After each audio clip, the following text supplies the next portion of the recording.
Yo, it's a fairy. Hey, another podcast with Ed. I put out a shout out on my Instagram. If you'll follow me on Instagram, surprisingly, my Instagram is The Ranch Fairy, so you probably should follow me there. But I put a shout out and asked for an attorney to talk to me and Ed about if something happens like happened in South Australia late last year, where they banned bow hunting in basically one of the states of Australia for us U.S. folks, completely banned it. If that were to happen in the United States, what does that lawsuit look like? What are the damages? How do you bring that about? And then more importantly, for all of us who like bow hunting, how do we defend that thing? Like, how do we push back? This is there's some technical stuff here, but if you're a bow hunter and you care about your sport, you might want to think about the fact that legislatively, one of these days, it may be when our kids are bow hunting, there will be pressure from some group against bow hunting. And there's a bunch of tips and tricks and some great information. So Isiah Kalinowski, thank you very much for coming on the podcast. We appreciate your input and helping us bow hunters who care about the sport and the longevity of the sport, because I have 3 children, and a lot of y'all do. Explain to us how the suit would be brought about, how to defend it. And you're going to find Isiah to be awesome. He's a late onset bow hunter. He started bow hunting as an adult and gutted his first deer watching a YouTube video, which I think is awesome and very 2025. Here we go with Isiah Kalinowski. He's an attorney in the Northeast, and the introductions to follow, and a lot of great information. Hello, Ranch Fairy Nation. I think we're going to have a pretty interesting podcast this evening. We've got Isiah Kalinowski with us. I did a call out and asked for an attorney to talk about bow hunting and the defense of bow hunting and what would happen and what's the suit look like. So if you want to hear about flying sticks and heavy arrows and Ed Ashby killing a rhino, that'll probably come up because me and Ed are full of crap when we try to intertwine that stuff. But that's really not my goal here. My goal here is to go wherever it goes and understand how, from an attorney, someone would bring a suit against bow hunting, the thing, whatever that, well, hopefully we can define that. And then what do you do to counter it? Because we're going to want to fight back, and we're not going to want to fight back with more than, we've done it for a long damn time. I don't know that that's a great defense, Isiah, so we'll see about that. But first of all, introduce yourself to us, because you sent me a picture of a beautiful deer, your kids, and a frozen mustache. That's pretty swell. And so, let the bow hunters know that you actually sling sticks around. We didn't find a guy who hides in an office all the time. Yes, thank you. I started bow hunting after I became an attorney. So I had uncles who hunted. I always wanted to hunt. Never got around to it till I opened an office in D.C., a law office, and realized I was going crazy if I didn't get outside a little bit. So I am an adult onset bow hunter. And no kidding, you weren't raised hunting or running around or fishing or muddying the creeks or any of that stuff, huh? No, and basically my approach to bow hunting has always been similar to my approach to the law. If you don't understand something, you go look it up. Yeah, so right. It wasn't too long before I was on a bow hunt, a spot and stalk hunt in Texas for a pig, and lost it. Took a 2-hour stalk to get up to this thing. It was a very large pig. Shot it with my setup at the time. It ran off. I never found it. Mm-hmm. And right around that time, I started, what am I doing wrong? And found the Ranch Fairy channel, and eventually Mr. Ashby's publications as well. So the same way I would look up the law, I looked up how do I not lose animals.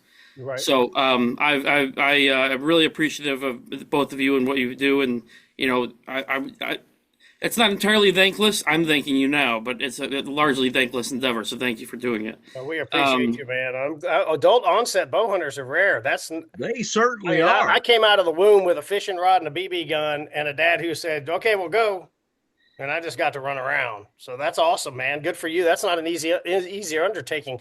That's like learning to play golf in college. Yeah, and I had no You're other. never going to be good because you didn't get to just hit balls when you're 8 and not care. Right. You know. I also had no mentors, so the first time I gutted a deer, field dressed a deer, I had my cell phone. That was awesome.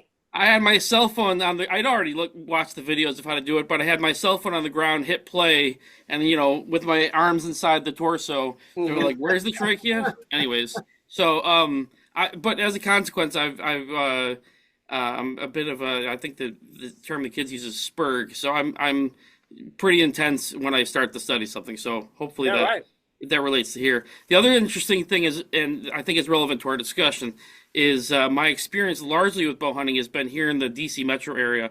Fairfax County, which is the largest county in Virginia, has a very good urban bow hunting program. Really? Probably the best in the country and the most organized in the country. In fact, other places in the country that have started them up in have followed its template. I'm not going to say too much about it because probably it's run by the Fairfax County Police and the county biologist. But there is an accuracy testing. There's a lot of paperwork to make sure you don't have total, buffoons. You don't want the deer running around with an arrow sticking out of them through somebody's neighborhood. Right, and the there's a qualification that's pretty rigorous. We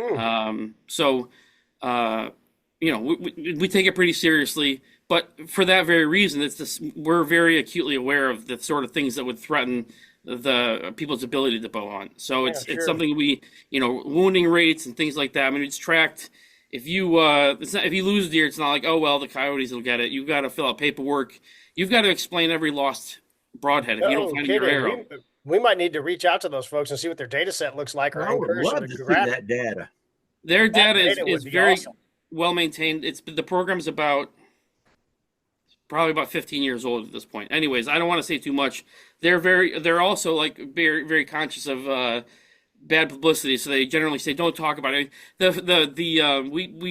We're above board and there's signage in the parks that lets people know, but we're essentially hunting within the county's parklands, which we have a pretty substantial parks. But some of the parks we're hunting, the acreage we're able to hunt is like 10 acres. Yeah, so right. they're small pieces. But all to say, it's a very successful program. I've been blessed to be a part of it. I sent you a picture, but back in 2017, I took what won the Virginia Deer Classic in the 10-point category. Nice. For all of Virginia. So it's a great program, and I'm really grateful. But it does bring up, is something that can be lost, and interestingly, it also demonstrates what is needed to sort of light a fire to motivate people to accept bow hunting. And we had such a terrible overpopulation problem here. DC and Maryland still have it. They don't have a program like this, and they have a terrible overpopulation program. Ours is actually getting better under control. We are now looking, basically, the bow hunting program now is there to more or less maintain the population we have instead of just trying to thin the herd. So There's a similar problem down here. There's a lot of people that throw fences up and they think it's going to be fun. I have a friend who threw a fence up on 3,000 acres, and the first 2 or 3 years of culling deer is a hoot. And then after that, it turns into freaking work. Yeah. Like it was a blast. We just drive around with guns shooting stuff, and you can get special tags and special permits, and you've got a biologist involved. It's not just a bunch of hillbillies driving around shooting every deer on the place. But right. The first couple of years was hilarious. The only reason that occurred with 20 deer in the back, and they're like, "What?" And then year 4, you need new people to come in, right, who are dumb enough to want to do it, because it's a ton of work. It is. And it's volunteer time. It actually, it counts as volunteer time. The one thing that's interesting about it, I'll now leave the topic, is the only reason, to my knowledge, I wasn't part of this, and I can't speak with authority, but as far as I'm aware, the reason that at first they had been pressing for something like that, like the urban archery bow hunting program, for some time, and to no avail, and then someone important lost a spouse to a deer collision with their car. Interesting. And that person said, okay, I have enough influence to make this happen. but after, once it's in there, it's there, but it's always tenuous. It can always, it's something that's we're always conscious of. It can be lost at any time, and I think that sounds like how we met Steve Hall at Texas Parks and Wildlife. So we're super tight with Texas Parks and Wildlife, and they're really adopting a lot of the 12 factors as a guideline, like get as many factors as you can in your arrow system, and they're really promoting it. And it's because Steve lost an elk. And he got no penetration on a shot that was broadside. Like, it wasn't anything crazy, wasn't 70 yards. It was a pretty regular hit, like a regular situation. And Ed, what's he, 3 for 3 now? 4 for, I think he's more than that. I think it's more than that. But he raised his arrow weight, went to single levels, did a lot of stuff, got his arrows flying right. But it's back to the point. He's the director of education for all of Texas Parks and Wildlife. He's retiring this year, and he just got the Ashby Award this year from us. And he spent his whole life educating hunters, guns, bows, whatever. Not just a bow hunting guy. Yeah. And by this crazy thing, like you said, somebody hit a deer. This crazy thing, this guy loses an elk, and we were talking to him, and then all he's like, well, maybe I'll talk to those guys. And now we're like tight with those folks, and they're big advocates. So, well, just on that last point, there are a lot of my co-hunters. In fact, when I, texted a few buddies in this program that I was going to be talking to you guys, I don't have to tell you that they were very jealous, envious of my opportunity to speak with the two of you, because we have a lot of heavy arrow acolytes, Ranch Fairy Nation, as you said earlier. Well, that's good. You wouldn't realize how boring I am. This evening I was loading up my spinning reel with a 15-pound braid to get ready to go shake minnows at the big bass that are inevitably going to be out in this cold-ass weather we're having, because it's 26 degrees tomorrow morning, and it's time to go fishing. But so I'm more likely to be under a car or fishing than this time of year anyway. So let's... I'm thinking ahead a little here. Yep. Your jealous buddies, I would love to talk to them about their urban deer program. Yeah. We would, if you know anybody that would be a great future have any contacts or emails or anything, we'd love to talk to them, because they've got to have information. And if they don't, we can help them organize it. It'd be incredible to get it back, just to see what's going on. Because you said it's a pretty rigorous test on there. And then, so you vet through that. Okay. And then you get to see the outcomes, and it'd be lovely to see what the arrow platforms look like and what's working and what's not. I mean, it may not be conclusive at all. Who knows? Yeah. Drop my pen. Well, let's step forward. Ed, when did South Australia, was it November 1st or December? December 1st. So for those of y'all listening, we've covered this before, but maybe you haven't heard it. Australia has basically states for a U.S. person to think about.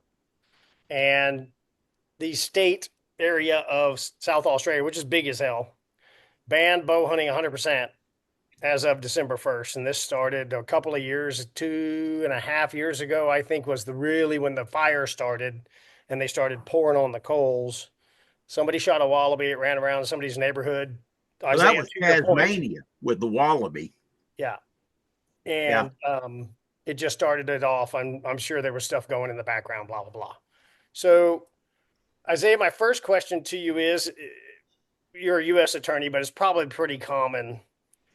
You see how I want to phrase this. When an arbitrary group of individuals decides to come after some thing, they don't like the color of this pencil. It's that arbitrary, right? For whatever reason. What kind of suit is that, and what grounds do they have other than being mad to bring it? Right. Well, as I understand the Australian issue, they actually did it legislatively. It was not a lawsuit. So I was going to kind of give an outline. There's two avenues of legal action that are relevant to this discussion.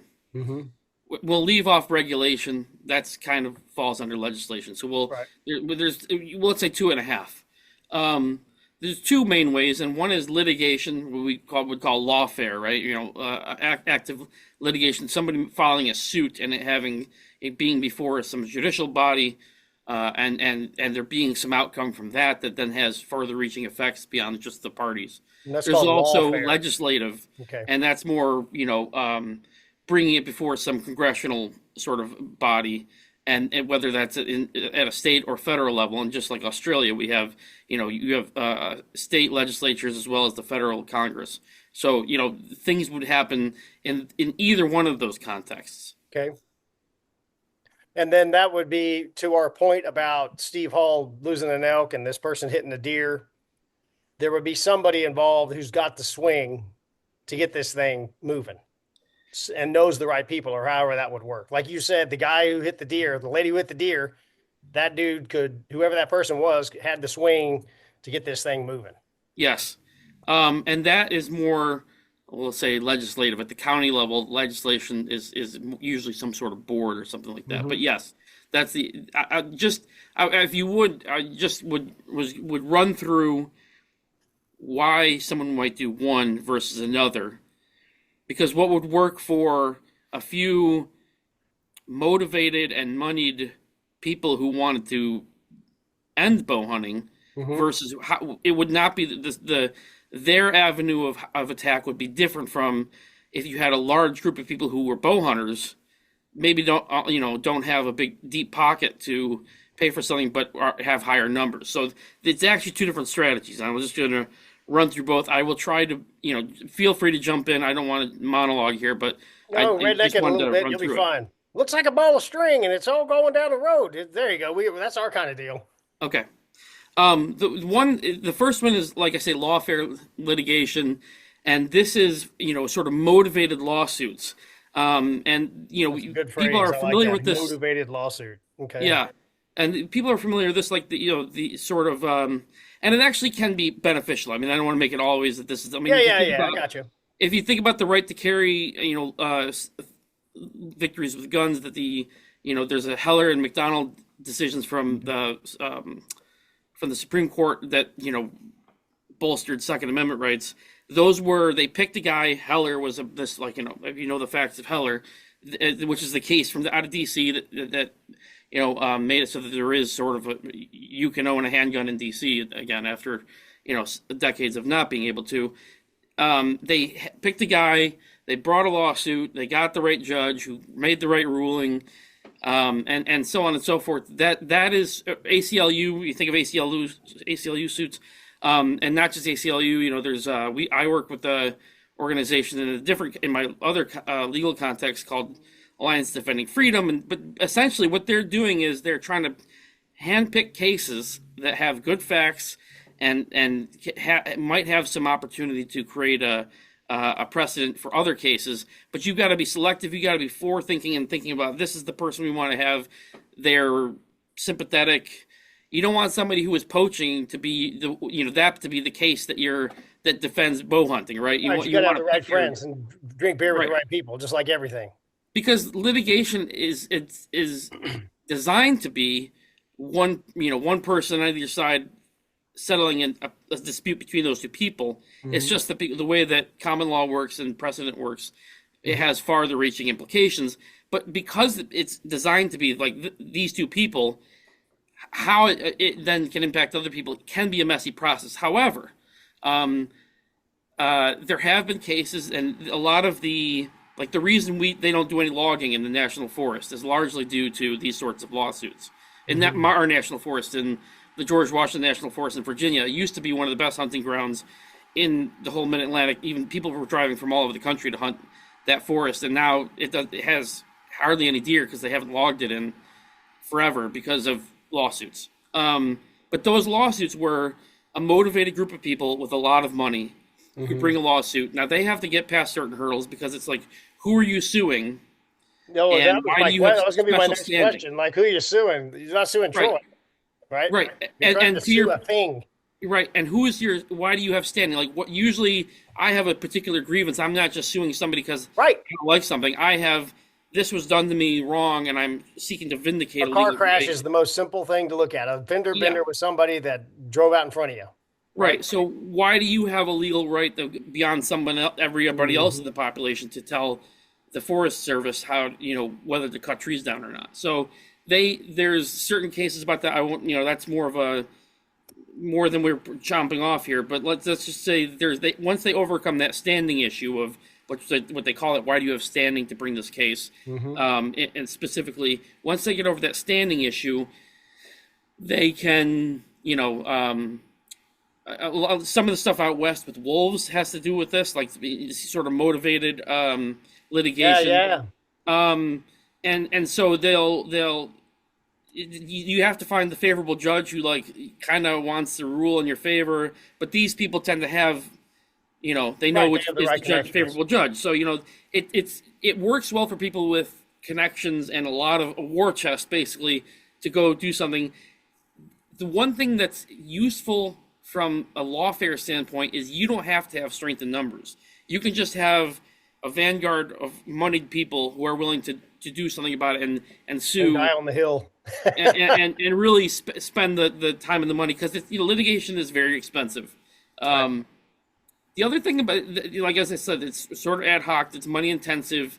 You're also stuck with. If a judge gets it, they're interpreting law that already exists, either prior cases or the legislation on the books. So you can't just sort of bootstrap a legal right where there wasn't one. Usually that does happen. You get a really favorable judge, but for the most part, you're stuck with the substantive law. So it's not. It's messy. It only works if, like I say, you don't have strength in numbers, but you do have strength in a few motivated people with lots of money. So play prosecution for us. What would you do? The flip side of that is legislative. Oh, legislative. Sorry, yeah. So legislative. You think of some examples like this, doesn't have quite the same sway it used to, but you guys are both old enough to remember when NRA, put the fear of God into politicians that didn't give a rip about other things. Going back to my undergrad poli-sci class, they called this salient issues. We think of it as like one issue voters. Like, I'm not voting for that guy. He's against hunting. Yeah, if you get that kind of, you can exert that kind of power either at a lobbying level or at a broader legislative level. Then you have, power over to some extent. And to some extent, that's kind of the model. I won't say it's entirely the same. I'm not equating the NRA with the BHA, but what are they? Backcountry hunters and anglers is a good example of a group. Yep. Now, the one thing about using a group like the NRA or the BHA that is essentially applying a lobbying sort of influence is you don't get to pick all the issues. You're behind them and you support them. And basically, if they have individual calls that you might not agree with, and we know there's people that representative government. You have to, right, and so you have to trust their lobbying. The one I don't know the guy who runs this. I heard him on a podcast one time. I don't remember how long. There's a guy gals, I don't know exactly the group of it, that runs a thing called Howl for Wildlife. Mm-hmm. And to me, that is like from an armchair regular guy who's got a job and doesn't have time to think about this too much. If there's some legislative issue that's come up, someone's trying to push some bad bill through, it emails you and says, and you don't have to be from the state where it's going on. They say, hey, do you want to write to it? And they'll actually, through AI or however they do it, they have a template letter. Like, here's the letter to send to this representative. Mm-hmm. Tell them you don't like this. You can add to it as you see fit, or take their template and just run with it. And it will send the email from your email address to the politician. Yeah, that's a good one. You can. That's probably, to my mind, that's like my preferred, because I'm so particular. Like, I don't know if I agree with this policy position of this larger lobbying group, but you can pick and choose, and they've done stuff. Oh, so if you like the black bear thing, but you're not worried about the elk, then you could pick the black bear. That's what you're saying. You can pick and choose your hot topics. Right, exactly. And they'll even, I think you can, if I remember correctly, there's like a checklist box. You can say, like you're saying, bears, or, because part of it is, I do think, I don't want to make it too much of a, outside the scope, but, here in Virginia, for instance, we have a tradition of dog hunting, but it's run against the very quick urbanization of Virginia, which sure. happened in a generation.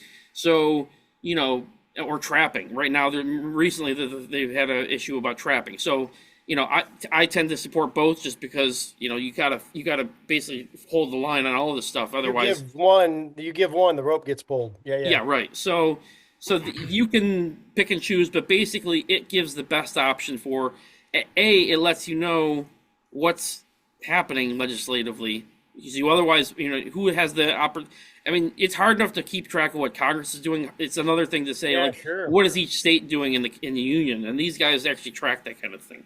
So those are some. Can I ask that question now? What would you do if you're on the other side and you're coming after us? Not the ABF, just bow hunting. What would against bow hunting? You're trying to shut it down. Right. I think it would be pretty hard to do lawsuit wise. I do think legislative would be the most clean way. But if they can't do that, then they would fall back onto lawfare. Because, and that brings me to my next point. There's, and I'll jump back to the legislative. I will just tie a bow on legislative.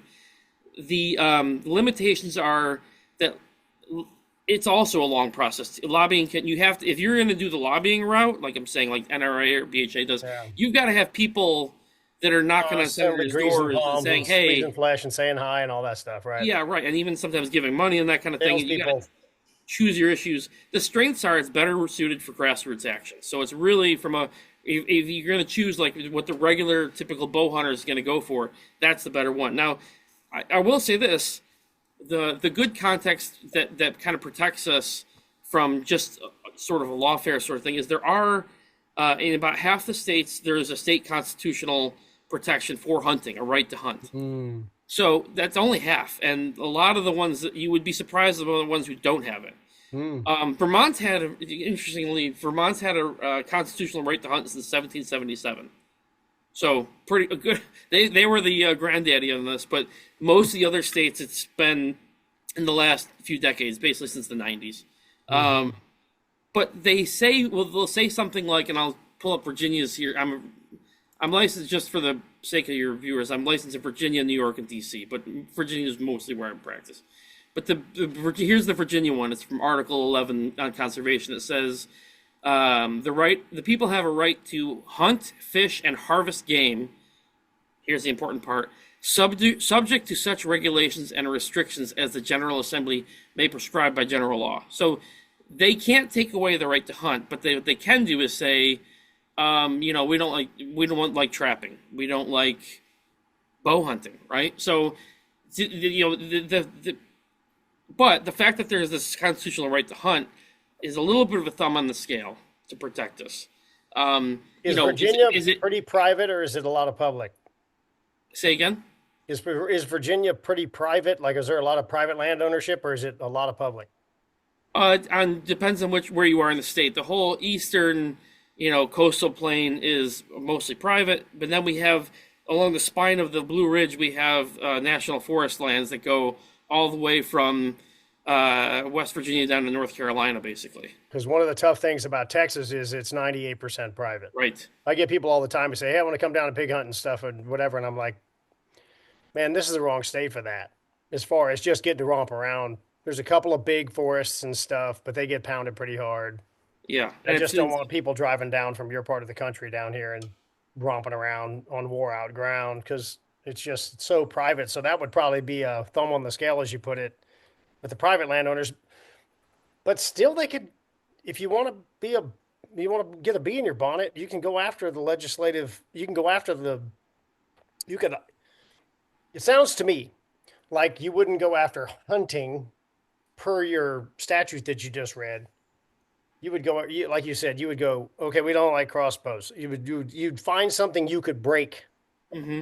And crossbows, I think, would be a pretty easy one to break because it's not a very super high participation compared to bow hunting. And then, of course, guns are off the charts as far as the number of participants, right? So interesting. So you just wash the sand out from under your feet slowly if you got motivated. There's also there's also different. I mean, you'd be surprised if you look into it how many people are actually involved in this. And somewhat, it's there's one called Congressional Sportsman Foundation that has like these sportsman caucuses and individual state legislatures, and they have a lot, I think, industry participation too. I don't know the exact breakdown of who's involved in it, but I know that they have industry participation. So there are groups, and it's not like it's the nobody's doing it. But I would say that, I mean, unless you really looked for that information, it's not beating you over the head. What else to say? So the main thing, the subject to regulation, and this is the same thing as we saw, like I say, if you've been around, the gun rights sort of fight, what is regulation? And that would probably come down to the same sort of things that came down to with guns. Like DC said, we regulated it to the point where you can't own a gun, basically, if you live in DC. They said, we can't do it that way. Well, then, how far is far enough? And then you can litigate that. That would be something that if it came down to that, we would be fighting about it. But and it would be more a litigation context. But I do think, the more, if you really wanted to be proactive, you try to push the legislatures to amend the that if your state doesn't have a right to hunt and fish, then you want to get them to pass one. And if they are writing it from the get-go, you say, hey, by the way, make sure it has bow hunting specifically referenced. Oh, I never thought about it that detailed. Yeah, gotcha. And if the ones that don't that exist, like I just read you, Virginia's, if it said specific to, include something that included bow hunting, like if you're specifically motivated about bow hunting, that would be the easiest, because then they try to bring a suit like, well, that's part of our Constitution. You're not going to words in there, bow hunting's in there. I mean, my concern really is not. I am not really concerned at this juncture about private. I am concerned about the Mountain West, where you can go romping around and there's legit great opportunities out there, the draw system and all that good stuff.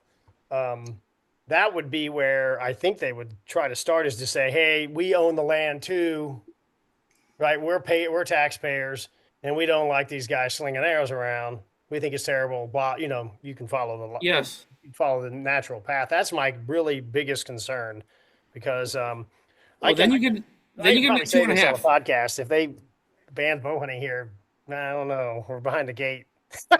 Right.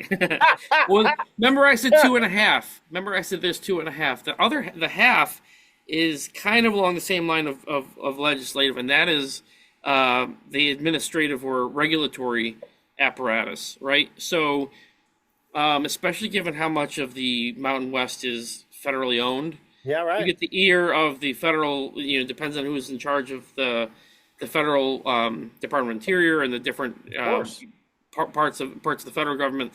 That it wouldn't take much more than the policy at the federal level, and all those federal lands would have a certain policy enacted, and it can be a lot. There's a lot that can be done regulatorily that doesn't even have to pass through Congress's hands. However, that's I will say that this is more inside baseball. This year, 2024, I should say, last year, there was a case that came through Supreme Court that said that that the administrative body organizations, the administrative state doesn't have quite the same sort of blank check that they used to have, but still they hold an immense amount of power that would shock the regular person if they knew how much is not done. Congress has no say and is purely just done by bureaucrats. Interesting. Ed, you got any questions? Yeah. I'm going to throw a hypothetical at you. Yes, sir. One of the things I worry about is the piecemeal nibbling away of bow hunting. So let's say your urban deer program, they're hunting with bow and arrows there. Some individual who, let's say, has the backing of a animal rights group. So they got plenty of finances.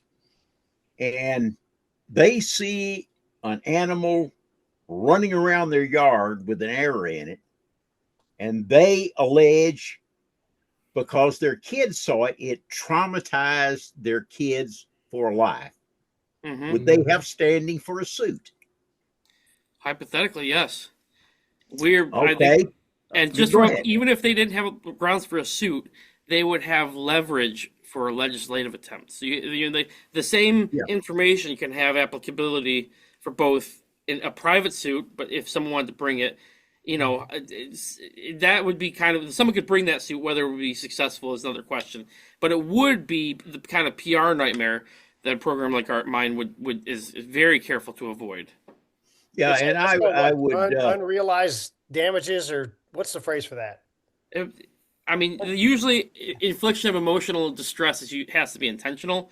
Like there's a tort called intentional infliction of emotional distress, where basically you're trying to freak someone out. So it would be a hard case to win, but certainly you could bring the suit, get a bunch of PR. Yeah, you can cause trouble. You can cause trouble with the lawsuit. You don't have to win to cause trouble with the lawsuit. Yeah, that's right.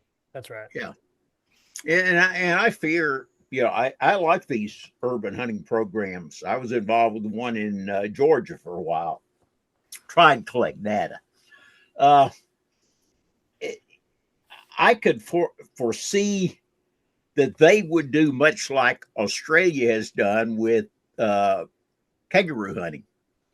And as an individual, you can't legally hunt kangaroo. You have to be a licensed kangaroo color, licensed by the state in order to shoot a kangaroo. And that's the whole of the country, or just? Yes. No kidding. Well, do you know, I give you, for a little bit of comedic relief, we've been so serious, I have to tell you what, before this program existed, some of the alternatives pursued. And I won't make jokes about, the liberal solution to every problem, but if Maryland for a while tried putting biodegradable condoms on bucks to birth control. You're kidding. I'm not kidding. I want to see that. I want to see that. Would right make YouTube there. videos. Oh my God, the hits.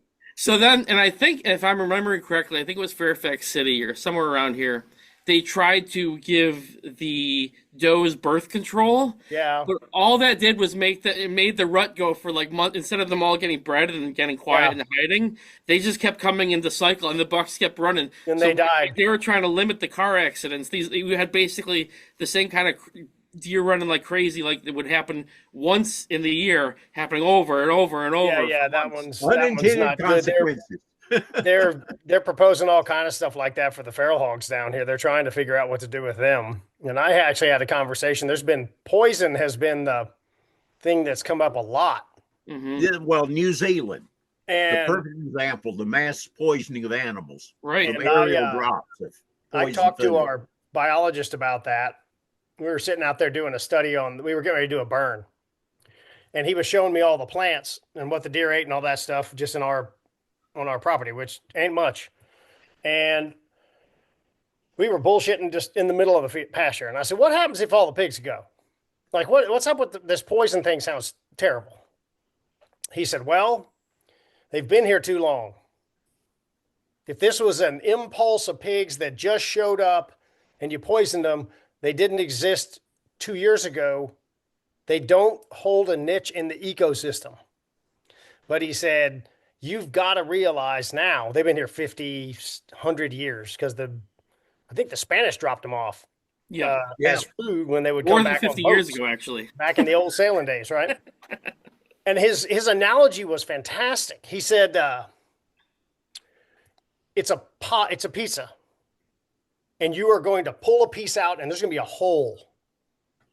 And I said, okay, so what happens? He says, you poison, okay, on your property, you put in poison. All the pigs go. Let's say it works 100%, kills them all, in 2 weeks. Your deer population goes up, your coyote population goes up, and then it collapses. He said, because there's a vacuum. He said, don't do it. He said, just shoot as many as you can and keep them down. Yeah. He said, you really don't want to remove them. He said, I'm a biologist, so I'm not going to name him. And he said, I'm not supposed to say that, but it's a terrible idea because you're creating a vacuum. Well, just the poison problem in general. I will tell you this, and this comes back to like, what can we do? One thing that comes up here, both from a habitat, you raised the habitat impact issue, but that habitat impact is persuasive to people when you talk to them about why we need hunting. We need Getting bow their hunting. yards chewed up and mowed down and plowed up by the pigs. There's a park that one of the parks I used to hunt, had at one point, they just to make a point, they put a chain link fence about 10 feet high in a square. Yeah, and they Just so showed you how could far the see, grass grows. Yeah, it's a right, great. and they would say, It's a this is what browse study. this is what this park would look like if deer weren't browsing it down to the nubs. Mm-hmm. You had a browse line that was, way taller than I am, in that park. And since this program's been in existence, you have bird species that have come back that, no one's seen these birds for a long time. You basically have habitat again in a way that you don't. You have turkeys and even in like suburban Virginia, you have turkeys again. But you don't have that if the deer are, packed in like sewer rats in New York City. So, to people who are bird watchers, or especially people who have a garden, forget having hostas. And Yeah, right. I mean, the hostas is still, on the endangered species list around here. So these deer are going to find them. But the other thing is, anybody, especially around here, we have relatively high incidence of it. Lyme disease. If you tell people, hey, you don't want your kids or your dogs getting tick-borne illnesses, help us shoot let us shoot the main tick spreaders of the area and make that a little bit. So people, though, these are, again, I have to walk into a park and we interact with the public, and when we go in and they see us in camo and ask us about it, and we don't just sort of hide and furtively dart into the woods. They say, oh yes, we're part of the program, we're helping, I hope, do you have a garden? Oh yes. Do you see the bird? Are you a bird watcher? People, even if they're not hunting, if and this goes with anything political, not so much the lawfare part, but anything in the congressional avenue, it's mostly the unpersuaded that make decisions, the uninformed and unpersuaded. So you have the opportunity to persuade them and inform them about why this is a good thing. I also, though I have got one trophy buck, I'm primarily a meat hunter. This program is primarily for population control, and we eat a fair bit of venison over the course of the year. And if you let people know that, I'm not just, especially with DC, you can imagine the bunch of people that show up here. Yeah, sure. Well, it's urban people too. That's Yes. what's funny. You're a late onset guy, right? You're the wrong. Yeah. You are not the classic guy. Most of us were raised shooting BB guns and taking pellets out of a shotgun shell and trying to figure out which way is what and all that. And that's the thing we have to remember. Your point is well taken, and I'm going to repeat it. Act like a damned adult with people, and don't be a redneck deer hunter with a 17-inch knife and covered in blood and all. If you can't help it, you can't help it. But I've been in those situations out west where, in one particular hunt, the access point that we started at was in a neighborhood, and it was the access point for the public. It was just mule deer season. Right. Everybody rode mountain bikes. I mean, there's people riding around all over the place while we were hunting, right? Not a good idea, but nonetheless, they're free to be out there. And we came out with a deer with just the head because we had hung it in a tree. It was going to get like 20 degrees, bagged the meat, all that stuff. But we had just the head, and there was a lady standing there with a dog. And we had that conversation with her. She's like, oh, yeah. I mean, she literally opened up with, oh, yeah, I see how this goes. You guys just haul the head out.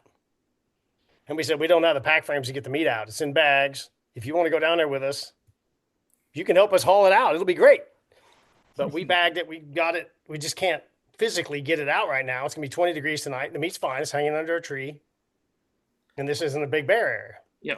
And she went all square. Yeah. Right.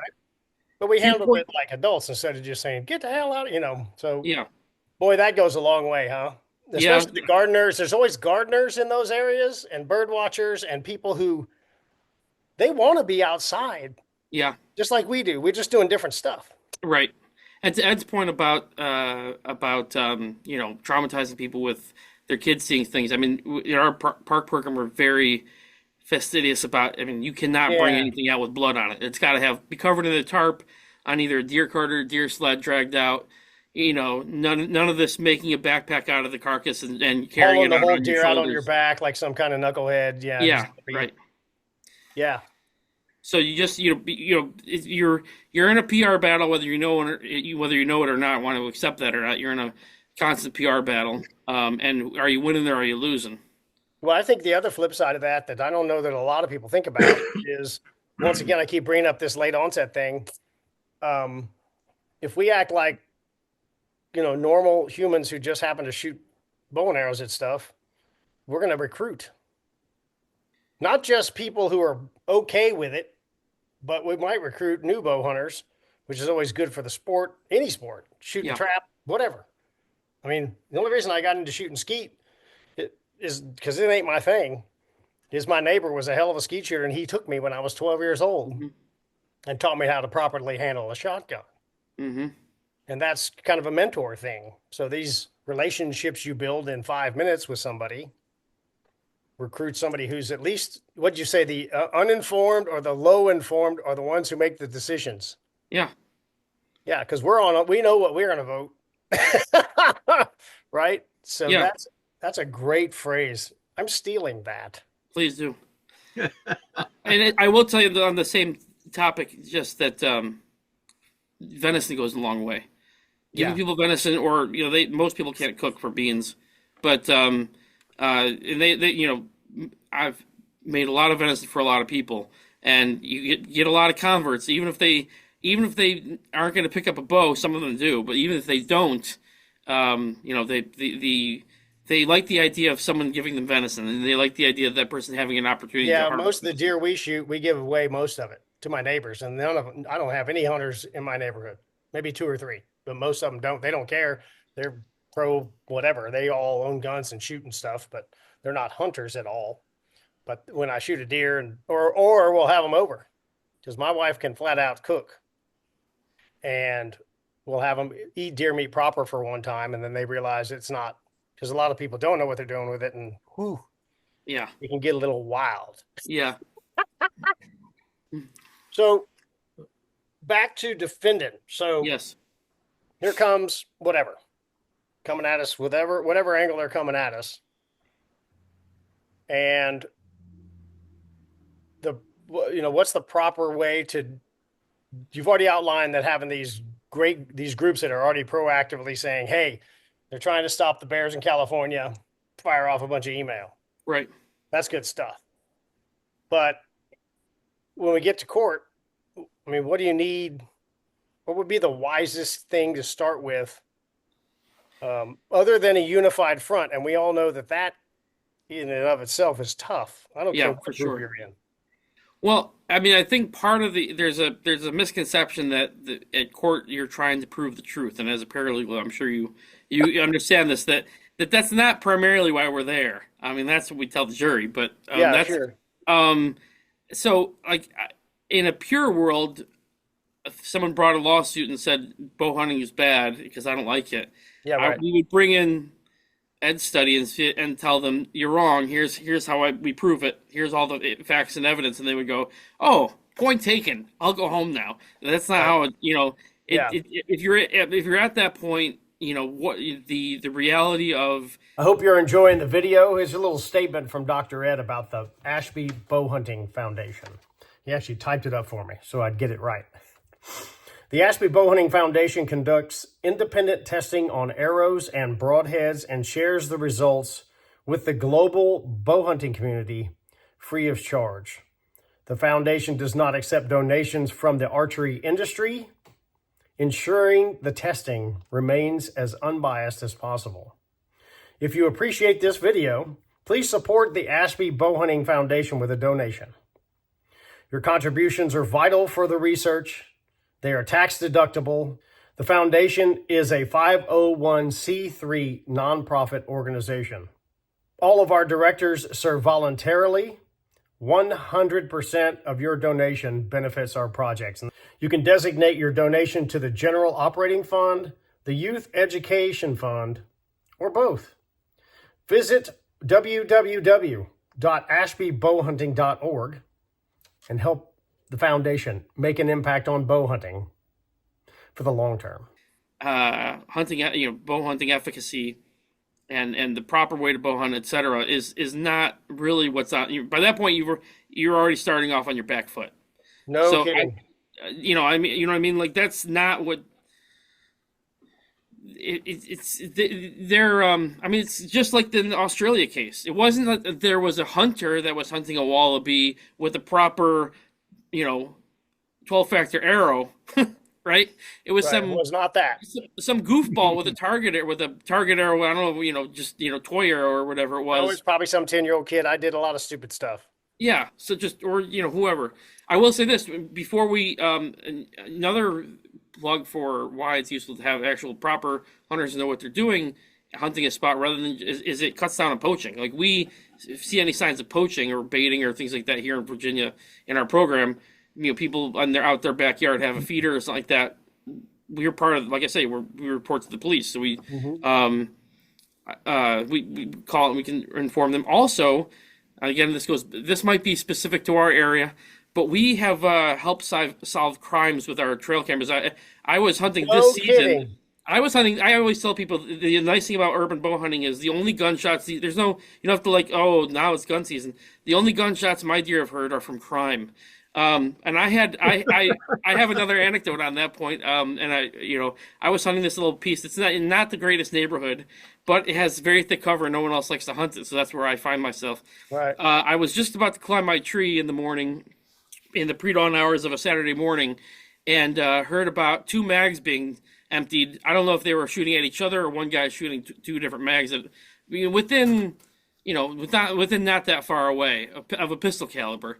And it wasn't long before police helicopter was overhead, and then at some point, I think they thought they spotted me with their thermal or whatever, and they sent in about 6 of Fairfax County's finest to make sure I wasn't dead in a tree. So that hunt was ruined. They walked into the woods, got about as far as the wall of briars, and they didn't know the fox paths you have to crawl through to get through those briars, and just said, "Are you in here and are you alive?" And I just said, "Yes, I'm fine." And then, of course, didn't see any deer that morning. But there is a protective element that we are, if you have people who are supposed to be hunting an area and have the right mindset and are responsible hunters, we are, the eyes and ears of law and order, of both against poaching and other crimes as well. Maybe it's not quite where you are, quite to that level of our urban criminality, but it's certainly something we are concerned with, and I think that it is another selling point, again, if you're going to bring it up. But I'm digressing a little bit. Let me circle back to your point about what do we do if it gets to a lawsuit? What do we do? And the main thing is, the problem is, the answer is 5 years before, have a plan and have a war chest and have the biggest problem isn't at trial, the day of trial. The biggest problem is the months before that of discovery, and the months before that of motions practice, right? So lawfare is expensive. That's why I say it works for the people who are few in number but high in net worth. You basically have to be contributing if you want to. If you have the money to give money to organizations. If you want to found a specific legal defense fund sort of organization for bow hunting, that would be another way. So that if anyone, the thing is, you'll never be on the opposite side. No one's going to sue that organization. What's going to happen when these lawfare suits are filed? There's a famous one that I remember from law school. I think Friends of the Government, or Friends of Wildlife, I think it was called. And they were suing, but they were suing a federal agency. So you're not a part of that. You don't get to participate in that. They get to orchestrate. It's like the Scopes monkey trial. Like, they get to orchestrate who they're suing, in what court they're suing them in. They get to pick and choose that. You don't get to pick and choose the battlefront. That is another plus in the side of litigation and lawfare. Is you as the plaintiff get to choose your plaintiff. You get to choose what court you're going to file it in, and who you're going to sue, and if maybe you have friendlies on the inside who can throw it for you. I mean, it's basically that's a mug's game to try to figure out how to sort out the litigation. I would, your best offense in that regard is a good defense, which is on the legislative side. And that's coming from a litigation attorney. It's just like and I'm not some schmuck either. We just got a ruling yesterday from the Fourth Circuit Court of Appeals, which is a big deal. But that's like after years of and it's Yeah. specific to I'm in those the middle of a plaintiffs. You lawsuit right really, now and at yeah, work, and it's been 2 years, and there's no and end looking and close. there's no guarantee about an outcome in law in a court either. Any judge can do any given thing at any given Yeah, day. So right. it's I don't want to sound negative, but basically, the better direction of resources is towards the legislative approach, and in a sort of strength in numbers sort of a way of doing it. And the biggest thing to do, I would say, is stay informed, which is very hard to do. We all have a lot of stuff to do, and there's a lot going on everywhere. So Hmm. that's why, like I said, I gave the plug earlier. I use that Howl for Wildlife Service. There might be other ones like it besides that one. That's the one I know about, and that's how I stay informed about the things that are coming up like this. Yeah, that's super interesting because we've been wondering about that. Certainly, the data won't hurt, and data from like the urban hunts and all that stuff probably wouldn't be a bad thing to have in your back pocket. But as you said, if you get to that, you got to be ahead of it, and then that's just proof that it's efficient, but it doesn't solve the complaint, I guess, from the person bringing the suit, which Right. they may that's essentially it's useful data, but it's not the right defense because they're not asking if it works. Right. That's right. Interesting. Would the precedent from Ed's study and the South Africa thing have any leverage there, or once Yes. again you're too far gone? In the legislative, I think it would. Oh, I Um, see. Hmm. the legislative, because then those sorts of studies can be introduced as they have a record of when they pass a bill, the things they considered, and then they'll go into legislative history. That when they later argue about what this law means, they can say, well, let's look at the legislative history and look at what they considered, right? And the commentary that went back and forth between legislators and the comments on this version of the bill and this amendment and so on and so forth. So that sort of data is very useful, and that is the context when it would be able to be leveraged the most, is because it's it's an ironclad study. It stands on its own, and it really is persuasive to someone who wants to argue on all fours. Again, going back to litigation, there's the old saying: if you're in a fair fight, you did something wrong. Like you don't want to Yeah. be in a fair fight. Like litigation, you want to catch the other person flat-footed, and it doesn't always work out that way. But that's the idea. Whereas in the legislative context, yeah, it's still a struggle, but you have, it's a little bit more daylight, it's a little bit more discussion, and it's not just controlled by the rules of evidence and If we go back discovery to and things your like that. comments earlier, about to get put hooks in me here. If we go back to your comments earlier, which I really like, which is be cool and make friends and maybe give some deer meat out, and are they eating your begonias? Um, that urban thing, because it's stateside. So if you put a defense together and you say, okay, we have the precedent from Ed's Natal study for South Africa opened, that happened. Okay, Hmm. there's that book. However, we have this thing rolling in Virginia and DC area, or DC area. It's the DC area specifically, right? It's the part of Virginia near DC. DC Oh, has but not it's super high participated. population, Yeah. urban as hell, that kind of Yep. thing. It's around Yep. people. There's nobody been shot, that kind of thing, right? I Yep. think you can smell when I'm stepping in here that back to the Lyme disease, the grass came back, turkey showed back up. That stuff might be useful in that situation once you got to the legislative side, right? Hmm.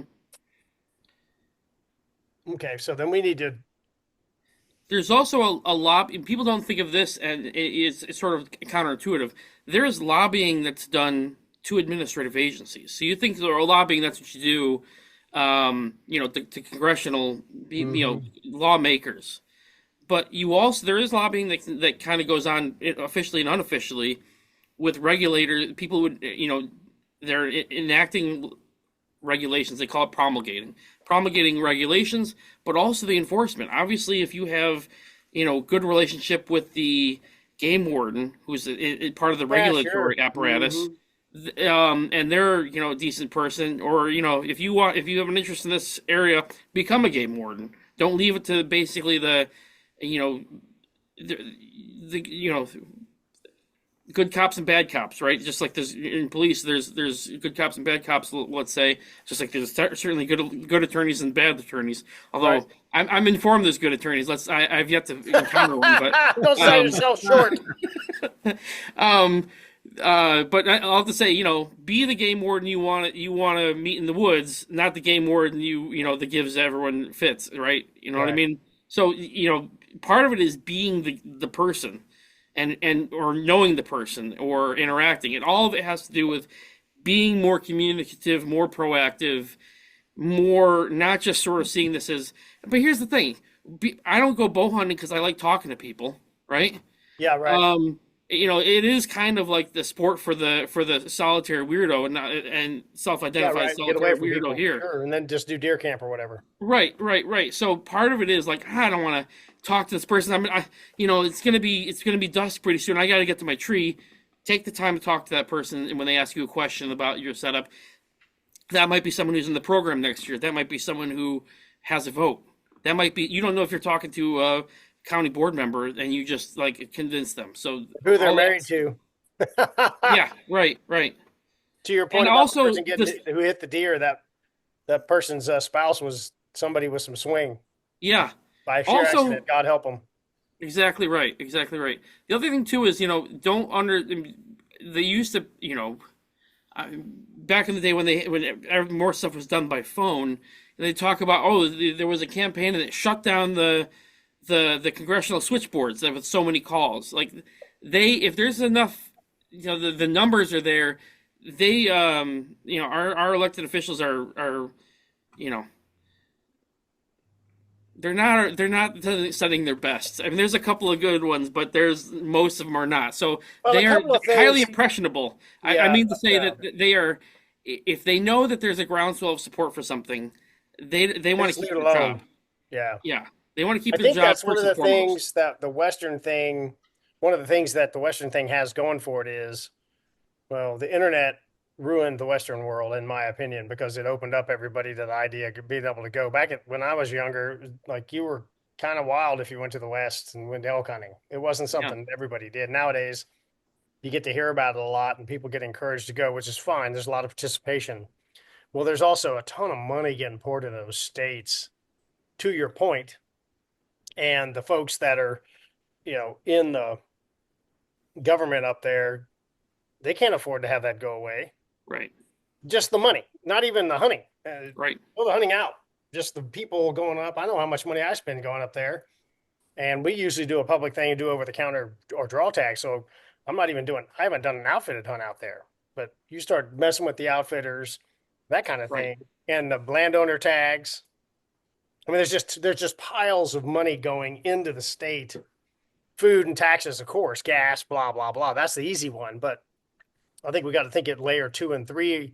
One of the things we have going for us is, I mean, the demand out west is outrageous. Yes. It's not an easy thing anymore. Colorado's going to go to draw. Colorado used to be open for Hmm. guns and bows, and I think they're going to a draw in the next couple of years. Hmm. Used to be over the counter. I've been Right. out there in the Orange Army with a mule deer tag that was draw. I was during middle of draw mule deer. We'd drawn tags for my kids, and it was over the counter elk. It was a four-wheeler festival. Hmm. I mean, it was wild how many people were out there. Well, that's a pile of money they can't really afford, and those people will bark about Oh, that. for sure. And they could give a rip. They may or may not have a fond opinion of hunting, but they have an opinion about that, especially in places where think about the places that have the most hunting is where there's the most open land. Those places have the least industry, and that is a big part of the tax base and economy, local Yeah, economy. right. So And then the way this I don't know if you've studied or tried to do the Western thing, but archery season in Colorado is a month. I don't keep up with all the states, but most of them have a draw, and then you get this window. You get a 5 day or a 7 day, and then they close, and then yeah, 2 weeks later they open up third season or whatever. right, And there's a lot of people who live their whole damn existence every year just for that 10 days off. right. they're going to bark. So Yeah. we got that going for us. And if we behave ourselves in town, although you get in them small towns in Colorado, there's not a lot of non-hunting people. There's a lot of armed people, so you're not really losing a lot there. I know it isn't as cool as back in Ed's day when he would just tromp around and do whatever he wanted. It was a little better back then, I think. Yeah, it was. But well, that has been super interesting. I Well, really I kind of appreciate you, got man. a out of left field question. Yeah. Uh, I don't know whether it's something that your urban hunting program stresses or not, but how important do you think it is that we try to use setups that never leave the arrow in the animal? That's a big deal. They don't emphasize that as much. Like I said, the people I hunt with or some of the people I hunt with are heavy arrow enthusiasts. The program doesn't press that as much. The only real criterion for the arrow is does it fly well enough that you can shoot? I think it's a 6.5-inch circle, which is not big. 3 out of 3 at 20 yards, 2 out of 3 at 30 yards, which is not an impossible task. But at least they're checking you, man. Yeah, they're checking. They're checking. I certainly have to practice I'm practicing in the spring before I sweat it, but and the broadhead width has to be greater than 7/8. I think that's the only restriction in the actual our program. But certainly that is something that if you have wounding an unrecovered deer, you are Peck's bad boy. You are definitely have a sword of Damocles over your head. And as far as some people have to requalify to prove that they can actually shoot, and they didn't just lose one because they're a bad shot. And it's certainly something we sweat a unrecovered deer, and the idea that there would still be an arrow in them is definitely something that would cause a lot of concern. So that question is so logical. Where he said it was 10 acres he was on. You were on 10 acres that was the open part. If you have one running around with an arrow stuck out of his shoulder, it's going in the neighborhood, bud. It's all yards around. Yeah, exactly right. The other thing too is we have to account for broadheads. Like if you let's say the arrow breaks off, you have to then if you lost the whole arrow, that gets a report. If you lose just the broadhead and the front end of the arrow, that gets a report. That's a different report. And all of this goes on your permanent record, as it were, just like an unrecovered deer would. So the idea that they also don't want broadheads laying around in the woods for people to step on. Yeah, so sure, of course. Dogs will get to mess with them. Who knows, right?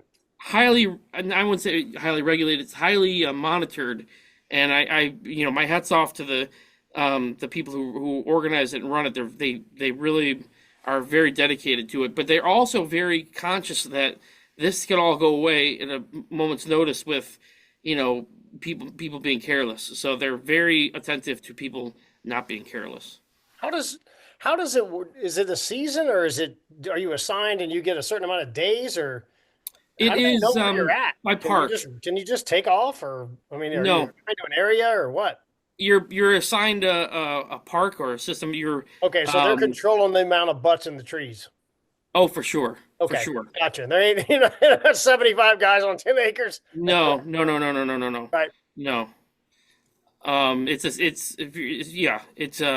other thing too is keeping a low profile, not being if you're hiding from the park patrons as much as you are from the deer, not because you're ashamed of it, but just because you're trying to be as unobtrusive as possible. Well, you're getting there at 5 o'clock in the morning too, and so neighborhood rolling through with your glass packs and burning the tires up, and that's just not a good image. Right. Sneak in, sneak out, be quiet, take your trash, act like an adult. Exactly. That is a wild thing. That's awesome. That's really great to hear. I've heard. I just never got any detail on how it works. And I'm such a private guy. I've had to learn out west to get aggressive. When you see a deer that you want to shoot, you go try to shoot the deer. You don't, on private, you're like, if it's 4:30 in the afternoon and you think you can't get to it, you're like, we're on private. We'll be fine. No, out west, you better go Yeah. because he'll either go over the mountain or somebody will blast him. That is another component of this program, which can be frustrating at times, is there's absolutely no hunting from the ground. They want every arrow. They want you shooting at the earth. Yes, right. So, so you're talking about the 12, the Ashby arrow, sticking in the ground. That's what you want in every shot. Is it, the reason why you want to pass, to go back to the question that asked about, you want an arrow that goes all the way through, is you want to be able to recover that arrow immediately, because otherwise it's something else you got to write up. So you want a full pass through every shot, for better recovery of the deer and for recovery of your arrow as well. And then every I think it's a minimum of 10 feet elevation you have to hunt from, so that every arrow is going to end up sooner rather than later in the earth. What saddle are you rolling? I saw your saddle straps in your pictures. Yeah. I nothing too fancy. I have an old. I started saddle hunting in 2017, 2018, somewhere around there. I have an old arrow hunter that I don't even know if they're still making it anymore. And then more recently, I have a tethered. I forget the name of it. One of the tethered ones. Yeah, I know Carl and the gang over there really well. Carl shoots the Ranch Fairy broadhead. He killed a hell of a deer this year with it out of his longbow. You know what? I went hunting with those guys in the middle of COVID, which, by the way, COVID didn't exist north of Oklahoma City. We drove to North Dakota. And when you got north of Oklahoma City, there people were just like, yeah, we heard about that. It didn't exist. But I got exposed to saddle hunting, and I do it on the ranch some. It is absolutely way more comfortable than I ever expected. And the shot angles, dude, you can shoot in a climber or whatever, in some of my tree stands or even tripods that have a tree by them. You can only shoot, maybe that far. That saddle, if you set it up right, bud, you can shoot almost 360 degrees because you can lean around the tree. I was amazed how flexible it is, and I was surprised how comfortable it was. I mean, you're hanging out of a tree, gotcha. But I've been in some horrible tree stands that were supposed to be awesome, right? And a wood seat, and your ass goes to sleep. And but I was absolutely blown away. And the first thing I thought when I hung out on one of those is, next time I go elk hunting, this is what I'm doing. I'm going to find water, go up a tree in a saddle. Yeah, I'll tell you, I do. You have a couple different ways to get into the tree. The last few seasons, I've gotten really into using arborist gear to rope up into the trees, because then there's nothing on the tree. They don't see a stick or a step or anything like that, and you just pull the ropes up in your backpack, and it's the pack out is just dump. My backpack is small, and I get into some squirrely spots. You can, as you can imagine, there's people walking the spots where you can get through the woods.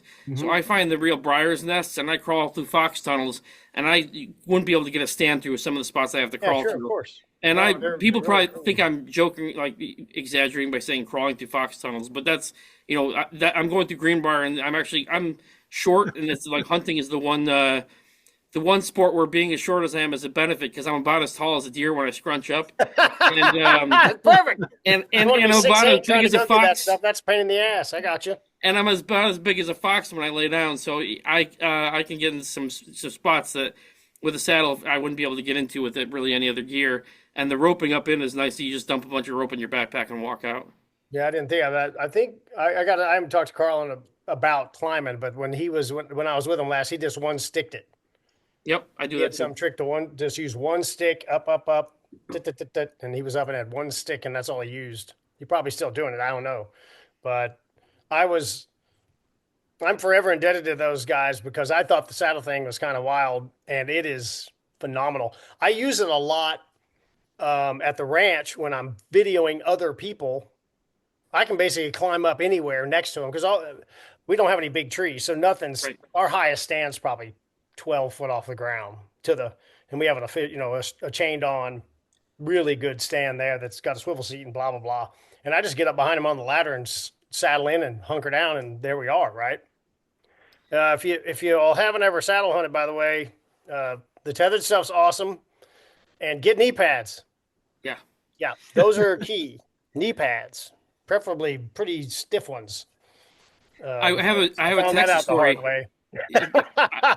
I one of my hunting buddies is another. He is at. My arrows are 640. His are well over 650. So he's a true believer. And I'm not. My 26 inch draw length is a limitation. So my arrows are cooking along at about 230.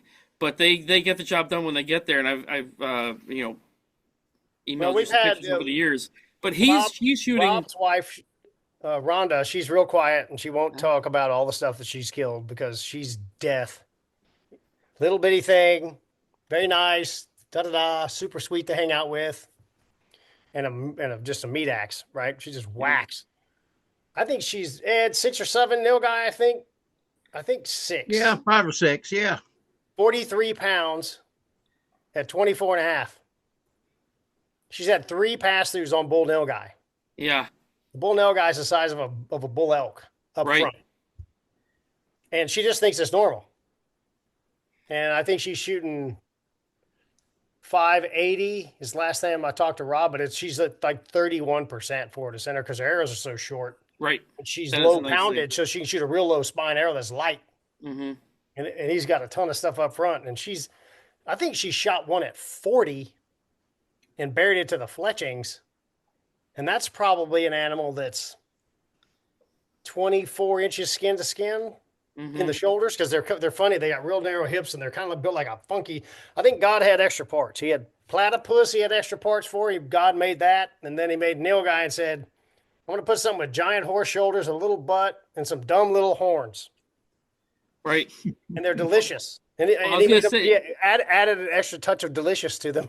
Yeah. I would say this buddy of mine that I was just mentioning about who shoots 650. He and I was down there for work. He went down there to join me, but we went to a private ranch in south of San Antonio, and we were spot and stalking for hogs. Same place I had originally lost the one that got me into heavy arrow hunting, and we were walking on a trail, and where all of a sudden the wind shifted. And some huge. I mean, I don't think people from this part of where we are up here have an idea of how big your hogs can get down there. Oh yeah. You saw these huge boars run off that were had really long legs. You're not thinking like little piggly wigglies. I mean, these things were. And he goes, "Were those deer?" I was like, "Yes, black deer." They growled at us as they ran away. Yeah, right. The grunting deer of Texas. Those things are. I continue to be amazed by them. The stuff that they can, I mean, they're shaped like a bullet. And the stuff they can go through and not make any noise, to your point of going down the foxhole. Yeah. I've tracked them before where you shot them in your own blood and you're crawling through. And I mean, you're bent over and you never heard them go through it. Right. They're bullets, man. It's incredible. It's incredible. And buddy, are they durable. Those bastards take some killing. I really like them. I'm a huge fan. I killed a good deer in 2008. Scored in the mid 150s on a low fence friend of mine's place. It was a legit deer, bad hit, and took us 7 hours to find it. It was almost a horrible experience, but we found the damn deer. And back in the old days, and God even knows if I even had sharp broadheads. I know I had a broadhead, but I just quit hunting deer. About that time, my kids came along. So I've been in on a ton of deer killing with nephews and uncles and cousins and all this stuff, but I'm just not mad at them anymore. But the pigs are fun. They deserve it. The helicopter thing, Isiah, if you ever get to go helicoptering for them, absolutely do that. Absolutely run an AR with a red dot. Take as many mags as you can because it's just a hoot shooting out of a helicopter. And the 12 gauge, when I went, we had a 12 gauge with a 25 round drum mag on it. And it was kind of cool to see the spread hitting around them because you knew where you were shooting. You know, you're shooting a little back, you just lean her forward a little bit. But that experience is, I'll never forget it. So the guy is from New Zealand. He's got that great, sounding voice, which I cannot replicate. And he said, "Okay, here's what you do. We're going to see the pigs and they don't get away. So they're not getting away from the helicopter. We had a high fence place we were killing them on to get them off. He said, we'll find them. So don't just start shooting like a maniac. He said, just point the gun out the side of the helicopter. I'm going to turn sideways and I will tilt you to the Don't shoot the blades off the damn helicopter, because then we crash, and that's bad. Yeah, right. I bet we weren't 50 feet in the air, because the place didn't have a lot of big trees on it.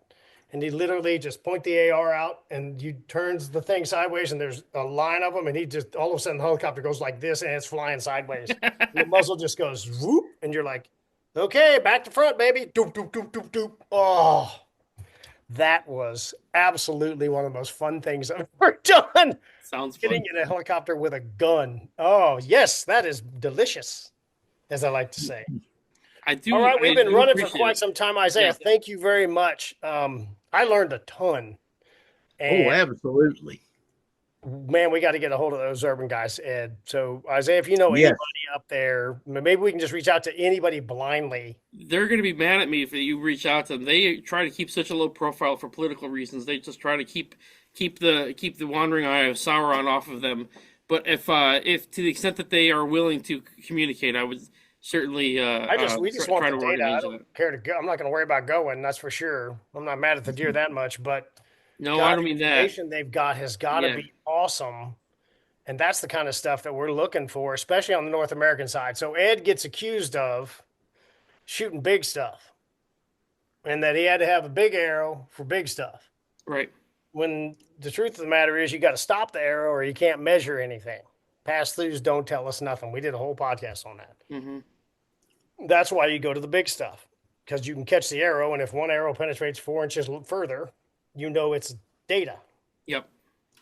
You shoot through freaking javelinas and they ain't going to tell you nothing. Right. Right. And we really want to get some North American side. 80% of the bow hunting world shoots whitetail deer. Come on, man. The Western thing isn't that big. They don't have enough days, right? The days bow hunting are spent on deer. Yes. Because there literally aren't Western days to go hunting. Arizona is the only exception. You can get a tag and you can hunt a lot in Arizona. If you could get their data set, I mean, I'm not saying you are going to be able to. Sure. They keep it tight, but they measure every time there's not so much with a recovered deer, because then they just say, I harvested one, here's where I harvested it. They also do, during certain months of the year, they do mandatory head testing for CWD as well. Yeah, that'd be interesting to know. But also but for anything that's a non-recovered deer, how heavy was your broadhead? What's the name of what was the manufacturer? How wide is the cutting diameter? How heavy is your arrow? They collect all of that data, and that is something that you're not going to get from just regular open hunting in a national forest. Hey, Dr. Ed, what do you always say about the lost ones? Well, you don't know what happened. When he's lost, you never get to look at what happened. No, if we could get them back, we could learn a ton. Yeah, if we could. Yeah, if we could reel them back in and say what happened, right? What happened? And the data on the arrows and the shot, and possibly if they know where it hit it, still doesn't tell us a ton. Yeah. But the lost data, I'm finding that I've collected almost 800 entries from Ranch Prairie folks on mostly successful hunts, but there's a lot of losses in there, and the pigs actually dominate all the losses of all the broad animals, all the way up to elephant. I have on there 3 giraffes, 2 elephants, a few Cape buffalo, a lot of elk, and a ton of deer. But of the losses, most of them are feral hogs, and that's because of the physiology and the stupid things don't stand still. Right. It's just hard to hit them square. You need to get close. But that data would be cool to see. Yeah, that's the kind of stuff I'm interested in now as I do more of this, is how do we the goal of the foundation is just to be lethal. In every instance of any hit is to be maximize your potential lethality in all hits. And that data would be awesome. So Cool. Well, they may not want to talk to us. They may want to keep their little hidden gem. But we'll see. Well, I I appreciate them. You gotta make friends. Yeah. Be a lot of friends working together to keep this thing rolling, so we don't get. I want my kids to be able to do it, you know. Yep. And most likely, it will be my grandkids. My boys have shot so much stuff. I started them deer hunting with a rifle at 7, and now they would rather, Isiah, have you come down, and they would go with you and just be there with you. Like, they like to go see it done, and then they'd like to track and chase them down, and they'll haul them out and clean them and all that stuff. But they'd rather go with somebody now in their 20s than do it themselves. They love doing that. And it's been cool to see that evolution, right? Yeah, I'll stop on this. My son Thomas, I have a nephew named Tom. So my wife has 9 siblings. So the youngest child has a son named Tom, and he's 12, 13 now. Well, my Tom, who's 22, was down at the ranch on Thanksgiving, and I was going to take little Tom, as we call him, hunting, because we had these 2 bucks, and I knew where they were kind of going, and we were going to try to get him a deer. And my youngest child is hilarious. The damn kid is just off the balls, goddamn confident. He literally walks into camp in the dark and says, I'm taking Tom because everyone knows I'm the best deer hunting guide on the ranch. And I'm like, dude, the goddamn ranch fairy, what are you talking about? He's like, Dad, I'm taking him. They killed a deer in 35 minutes.